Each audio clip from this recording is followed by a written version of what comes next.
Installing a dishwasher involves careful preparation and attention to detail to ensure proper functionality. You're going to begin by selecting an appropriate location close to your kitchen's water supply, drainage, and electrical outlets.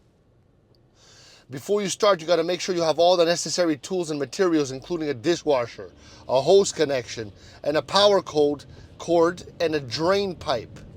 First, you're going to remove the old dishwasher, if applicable, and prepare the space by checking the plumbing and electrical connections. Install the water supply line to the dishwasher's inlet valve. You may need to use an adjustable wrench to tighten the connection securely. Next, you're going to connect the drain hose to the dishwasher's drain port and route it towards the sixth drain or garbage disposal, ensuring the hose is elevated to avoid backflow. All right. Now the next step is electrical wiring.